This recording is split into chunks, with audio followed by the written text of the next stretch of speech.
नमस्कार विद्यार्थी मित्रांनो, मी मंगेश सर तुमचं स्वागत करत आहे विद्यारत्न क्लासेसच्या या समर वेकेशन बॅचमध्ये. बाळांनो, आज आपल्याला शिकायची आहे पहिली कविता 1.1. इंग्लिशचा अभ्यास सुरू झाला आहे. चला लक्ष द्या. आपली पहिली कविता 1.1 अ टीन agers prayer written by J Morse. जे Morse is a poet who has written this poem, and the poem is going to explain you about the wishes made by a teenager to the god. Teenager म्हणजेच काय असा प्रश्न तुमच्या मनात यावा, तो यायलाच हवा. टीन ज्याच्यामध्ये लागलं आहे अशी मुलं म्हणजे काय, 13, 14, 15, 16, हां, ज्या मुलांचं वय 13, 14, 15, 16 असं आहे, जे आता लहानही नाही आहेत, बालपण पण नाही आहे त्यांच्याकडे, आणि आता ते तारुण्याच्या उंबरठ्यावर उभे आहेत. अशी मंडळी ज्यांच्या आयुष्यात आता चांगल्या आणि वाईट गोष्टी येणार आहेत, निरागसपणा, निष्पापपणा संपला आहे आणि आता चांगलं आणि वाईट निवडायचं आहे. अशा अवस्थेत देवा चांगलं निवडण्याची क्षमता मला दे, असं या कवितेत आपल्याला इथे कवी मागणार आहे देवाकडे. बाळांनो, आपण आता कवितेच्या पुढच्या ओळीकडे आपण जाऊया. इथे बघा, कवितेच्या ह्या ओळीमध्ये कवी असं म्हणतो, each day brings new beginning, decision I must make. प्रत्येक दिवस उगवतो ना, each day brings new beginning, तो नवीन सुरुवात घेऊन येत असतो. आपण म्हणतो ना, रात गई बात गई, कालची गोष्ट काल संपली, आज सकाळ झाली. 24 तास दिवसाचे आपल्याला देवाने दिलेत, आणि ह्या 24 तासामध्ये आपल्या आयुष्यात असे काही प्रसंग येणार आहेत जिथे आपल्याला डिसिजन आय मस्ट मेक, पुढची ओळ बघा, डिसिजन आय मस्ट मेक, मला काही निर्णय घ्यावे लागणार आहेत. आणि असे निर्णय घेताना परमेश्वरा तू काय कर, तर मला तू चांगले निर्णय घेण्याची बुद्धी दे, क्षमता दे. पहिल्या दोन ओळी समजत आहेत का? बघा कवी काय म्हणतोय, each day brings new beginning, decision I must make. प्रत्येक दिवस उगवतो, तो चांगले काही गोष्टी घेऊन येत असतो, प्रत्येक नवीन सुरुवात घेऊन येत असतो, आणि ह्या नवीन सुरुवातीला देवा तू मला चांगले निर्णय घेण्याची क्षमता दे. पहिल्या दोन ओळी समजल्यात का? चला बाळांनो, आता पुढच्या ओळीकडे आपण जाऊया. हो, एक मिनटं जरा. हां, ही बघा, ही आहे तुमची पुढची ओळ. कवी इथे काय म्हणतो बघा, I am the only one to choose the road that I will take. आता I am the only one, मीच निवडणार आहे माझ्या आयुष्याचा रस्ता. थोडक्यात काय, तर आपल्या आयुष्याचे निर्णय आपणच घ्यायचे असतात, बरोबर आहे की नाही? आपल्या आयुष्याची गाडी आपल्याला चालवायची असते, आणि म्हणून I am the only one to choose, मलाच निवडायचा आहे तो रस्ता. The road that I will take, माझ्या आयुष्याचा मार्ग तो सन्मार्ग असावा असं मला वाटतं आहे, तो मार्ग मला निवडायचा आहे. आणि म्हणून इथे कवी आपल्याला काय म्हणतोय बघा, की the road that I will take, जो रस्ता मी निवडणार ना परमेश्वरा, तो रस्ता निवडताना तो चांगला असावा, म्हणून तू मला सद्बुद्धी दे. पुढच्या वेळीमध्ये कवी काय म्हणतोय बघा, I can choose to take the road of life. देवा मला ना आयुष्यात ना चांगला रस्ता निवडता आला पाहिजे. I can choose to take the road of life, बरोबर आहे? आय कॅन चूज, मला निवडता आला पाहिजे, मी निवड करू शकलो पाहिजे. कोणता? To take the road of life, बरोबर आहे? आयुष्याचा मार्ग. आयुष्याचा मार्ग हा नेहमी चांगला असतो. बघा चित्रामध्ये तुम्हाला दोन रस्ते दिसतात, हेवन आणि हेल, बरोबर आहे? चांगला स्वर्गाकडे आणि वाईट नरकाकडे जाणारा. तर देवा मला चांगला मार्ग निवडण्याची, बरोबर, मी निवडू शकेन याची तू निर्णय क्षमता दे, तो विश्वास तू मला दे. बाळांनो, कविता लक्षात येतं का मी काय म्हणतोय ते? बरोबर. अशा प्रकारे आपण इथे एक पहिला स्टॅन्झा आपण इथे संपवलेला आहे, बरोबर. पुढच्या वेळीकडे आपण वळतोय. कवी काय म्हणतो बघा, that leads to great success, असा मार्ग, कोणता मार्ग निवडायची क्षमता दे? That leads to great success, असा मार्ग जो यशाकडे जाणार आहे. बाळांनो, प्रत्येकाला यशस्वी व्हावं असं वाटतं, आणि खरं तर प्रत्येक माणूस हा स्वप्नच पाहत असतो की मी पुढे मोठं व्हावं, काहीतरी मला बनता यावं, आयुष्यात माझं नाव असावं. आणि म्हणून परमेश्वरा, मी ह्या वयामध्ये आहे, या वयात माझ्याकडनं असे निर्णय घेऊ दे की जे मला यशाच्या मार्गावर नेतील. Or travel down the darken road, कधी कधी असंही होण्याची शक्यता आहे की माझ्यासमोर असणारा मार्ग हा यशाचा असेल, ऑर किंवा travel down the darken road, किंवा हा बघा तुम्हाला रस्ता दिसतोय का, हा अंधाऱ्या मार्गाकडे जाणार आहे. म्हणजे हा रस्ता कुठे घेऊन जाणार आहे? भविष्य अंधकारात घेऊन जाणार आहे. तर देवा, जेव्हा माझ्यासमोर सक्सेसकडे जाणारा रस्ता किंवा असा अंधकार भविष्याकडे जाणारा रस्ता निर्माण होईल, त्यावेळेस तू मला चांगल्या रस्त्यावर जाण्याची सुबुद्धी दे. Or travel down the darken road. Darkened या इथे आपल्या शब्दाचा अर्थ होतो वाईट, चुकीचा, बरोबर, अयोग्य मार्ग. बरोबर आहे बाळांनो? समजतं मी काय म्हणतोय ते? लक्षात येतं आहे का? बघा पुढची ओळ काय म्हटली आहे, that leads to get distress. असा अंधारी मार्ग, बघा काय म्हटलं, on travel down the darken road, असा अंधारी मार्ग, दॅट लीड्स, जो मला कुठे घेऊन जाईल, ग्रेट डिस्ट्रेस. म्हणजे जर का आपण परत पुढच्या मागच्या ओळीकडे लक्ष दिलं तर बघा, आपण एक रिकॅप करूया. I can choose to take the road of life. मला आयुष्याचा असा मार्ग निवडता आला पाहिजे की जो कुठे घेऊन जाईल, that leads to great success, जो यशाकडे घेऊन जाईल. बरोबर. कदाचित मला अशा मार्गाचाही मोह होईल, travel down the darken road, जो अंधकाराने भरलेला आहे, that leads to get distress, पुढे जाऊन त्या मार्गातनं माझ्या आयुष्यात ताणतणाव निर्माण होईल, दुःख वेदना निर्माण होतील. पण देवा, या दोन्ही मार्गातनं सन्मार्ग निवडणं यासाठी तू मला मदत कर. ही प्रार्थना इथे हा टीनेजर करत आहे. बाळांनो, आपल्याला आता पुढच्या म्हणजेच दुसरं कडवं संपले, तिसऱ्या कडव्याकडे येते. We are moving to the third stanza. बघा इथे देवाकडे काय प्रार्थना करत आहे हा teenager.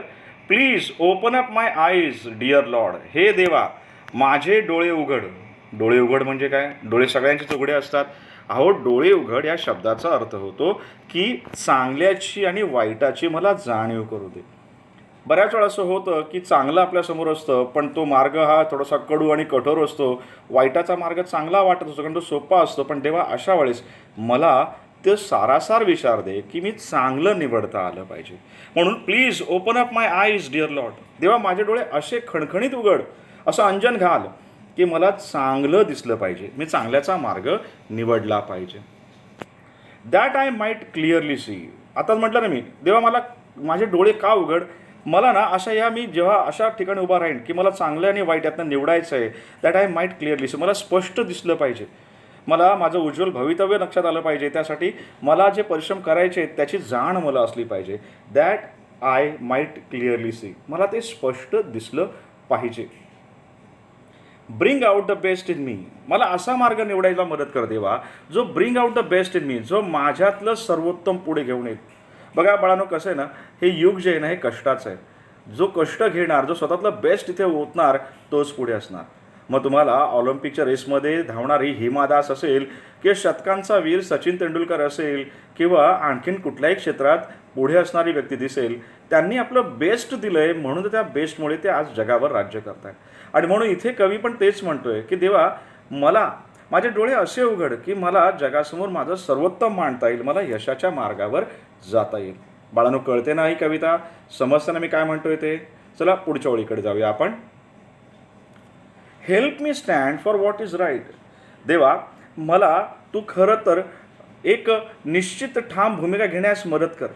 Help me to stand what is right. मी नेहमी सत्याच्या, न्यायाच्या, नीतीच्या बाजूने उभा राहिलं पाहिजे.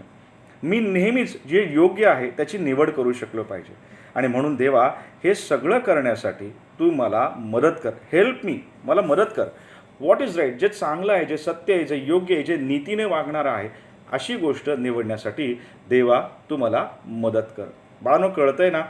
बरं, आता यानंतर आपण जातोय पुढच्या ओळीकडे. नो. बघा, help lord to just say no. आता आपण आलेलो आहोत ॲक्च्युली आपल्या कवितेच्या चौथ्या स्टॅन्झामध्ये. इथे काय म्हटलंय बघा, help lord to just say no. देवा, मला नाही म्हणायचं आहे आणि नाही म्हणायला मला मदत कर. बऱ्याच वेळा बाळांनो कसं असं माहिती आहे का, आपण बऱ्याचशा गोष्टी नाही म्हटल्या नाहीत ना, म्हणून त्याच्याने आपल्याला वेदना निर्माण होतात, त्रास निर्माण होतो. भविष्यात येणारी संकट ही त्या क्षणी आपण नाही म्हटलो नाही म्हणून निर्माण झालेली असतात. हे नाही म्हणणं बरं सोपं नाही बरं का. हे नाही जर का वेळेवर नाही म्हणता आलं ना, तर आपण भविष्यात गर्तेमध्ये, चिंतेमध्ये, व्यथेमध्येच गुंतले जातो. त्यामुळे देवा, जेव्हा माझ्या आयुष्यात अशा काही वाईट गोष्टी, वाईट विचार माझ्या समोर येत असतील, माझ्या मनामध्ये मला त्यांना नाही म्हणण्यासाठी एक निर्णय घेण्याची क्षमता दे. मी ठामपणे म्हटलं पाहिजे की नाही, बरोबर आहे, हा माझा मार्ग नाही, मला ह्या मार्गाने जायचं नाही.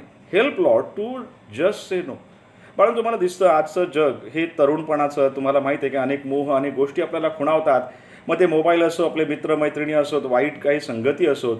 पण ह्या सगळ्या गोष्टींना आपल्याला जेव्हा नाही म्हणायचं असतं, त्यावेळेस आपल्याला ते नाही म्हणता नाही आलं तर मात्र भविष्यात आपल्याला त्रास होतो. त्यासाठी इथे तो टीनेजर म्हणतोय की मला नाही म्हणायचं आहे, त्यावेळेस मात्र माझी भूमिका मला ठाम मांडता आली पाहिजे. बाळांनो, पुढची ओळ काय म्हटली बघा, Wien temptation comes my way. बरोबर. बाळांनो, इथे तुम्हाला दिसतंय की टेम्पटेशन, मोह, शब्दाचा अर्थ काय बघा, मोह. बऱ्याच वेळा बऱ्याच गोष्टी असतात. टेम्पटेशन कम्स माय वे, मला अनेक गोष्टी मोहित करतील, आकर्षित करतील, बोलावतील. अनेक मित्र भेटतील, अनेक वाईट संगतीवर घेणं जाणारे भेटतील. ते सांगतील असं जाऊया, असं करूया, हे वागूया, ते करूया, आणि त्या गोष्टींचा मोह माझ्या मनामध्ये निर्माण होईल. पण जेव्हा पण हा मोह माझ्या मनामध्ये निर्माण होईल ना परमेश्वरा, तेव्हा ती शक्ती माझ्यामध्ये दे की मी ठामपणे म्हटलं पाहिजे, नो, नाही, मला हे जमणार नाही, मी हे करणार नाही, कारण मला चांगलं बनायचं आहे, मला यशाच्या मार्गावर चालायचं आहे. यशाच्या मार्गात चालण्यामध्ये सगळ्यात मोठा अडथळा असतो ना, तो या टेम्पटेशनचा असतो, की आपल्याला वाईट गोष्टी मोहित करतात आणि मग आपण मात्र त्यांच्या नादी लागलो की भविष्यकाळ हा आनंदमय होतो, क्षमा करा, भविष्यकाळ हा दुःखमय होतो. मला इथे कसं आहे ना, एक गोष्ट तुमच्या लक्षात आली पाहिजे की ह्या ज्या वाईट गोष्टी असतात ना, ह्या सुरुवातीला आपल्याला चांगल्या वाटतात, परंतु त्या सुरुवातीला जरी चांगल्या वाटल्या तरी नंतर मात्र त्या त्रासदायक ठरतात. चला बाळांनो, पुढच्या ओळीकडे जाऊया आपण. That I might keep my body clean. देवा, मला माझं शरीर आहे ना, कीप माय बॉडी क्लीन, माझं शरीर मला अंतर्बाह्य म्हणजे आतून आणि बाहेरून दोन्ही स्वरूपात स्वच्छ ठेवता आलं पाहिजे. जसं आपण म्हणतो ना की शरीराला आंघोळ घातल्याने आपण बाहेरच्या स्वरूपाला स्वच्छ करतो, तसं परमेश्वरा मला आतनं पण स्वच्छ राहायचे, चांगले विचार असले पाहिजेत, चांगले आचार असले पाहिजेत. आणि म्हणून परमेश्वरा, मोठं होताना मला तू शक्ती दे की माझ्या शरीराला मी बाहेरून आणि आतून स्वच्छ ठेवू शकलो पाहिजे. And fit for life each day. आणि नुसतं बरं स्वच्छ नाही तर फिट, तंदुरुस्त ठेवता आलं पाहिजे. मला माझं शरीर हे तेवढंसं फिट असलं पाहिजे की कुठलाही आजार, कुठलाही त्रास मला भेडसावता कामा नये, मला त्रास होता कामा नये, मी आजारी पडता कामा नये. बाळांनो, तुम्हाला समजतं का मी काय म्हणतोय ते? बरोबर. चला आपण पुढच्या ओळीकडे जाऊया. आता बाळांनो, आपण आलेलो आहे शेवटच्या कडव्याकडे. 5वं कडवं आहे हे. यात टीनेजर असं म्हणतो, वेन माय टीनेज यंगस्टर, क्षमा करा, मी पुन्हा ओळ वाचतो, वेन माय टीनेज इयर्स आर ओव्हर. जेव्हा माझे हे टीनेज इयर्स आर ओव्हर, माझे हे किशोरवयीन कालखंड माझा संपेल आणि मी एक किशोर वय निघून जाईल आणि मी 20व्या वर्षात पदार्पण करेन, मी तरुण बनेन. पण तरुण बनत असताना या तारुण्याच्या वाटेवर मी उभा आहे, त्यात जर का मी काही चांगले निर्णय घेतले, चांगलं वागलो, माझी विचारक्षमता ही चांगली राहिली, तर माझं तारुण्य, माझं तरुणपण जे आहे ते आणखीनच चांगलं होईल. आणि म्हणून कवी असं म्हणतो की वेन माय टीनेज इयर्स आर ओव्हर, माझे हे 13-14 असे संपतील आणि मी 20व्या वर्षात पदार्पण करेन. I know that I will see. मग मला माहिती आहे की मला काय मिळणार आहे. माझ्या या किशोरवयीन वयामध्ये ज्या काही चुकीच्या गोष्टींना मी टाळलं, चुकीच्या गोष्टींना, संगतींना मी सोडलं, ज्या ठिकाणी मोह निर्माण होतोय त्याला मी मोह पाहिल्यावर मी नो असं, नाही असं ठामपणे म्हटलं, मी सन्मार्ग निवडला, सद्मार्ग निवडला, मी या सगळ्या गोष्टी केल्या, तर मला माहिती आहे मला काय बघायला मिळणार आहे माझ्या पुढच्या आयुष्यात. बरोबर. काय मिळणार आहे ऐका बरं तुम्ही. That life live its very best, की माझं पुढचं आयुष्य कसं असेल, व्हेरी बेस्ट. हे बघा, तुम्हाला दिसतंय का, दरवाजासमोर 4-4, 5-5 गाड्या आहेत, भला मोठा बंगला आहे, अगदी आयुष्य ऐशोआरामात चाललं आहे. पण हे सगळं जर का घालवायचं आहे तर आपण म्हणतो ना की पाया मजबूत हवा. बरोबर आहे. आयुष्याचा हा जो पाया आहे, जो 13व्या वर्षापासून सुरू होतो, तो कसा हवा, तो सन्मार्ग हवा.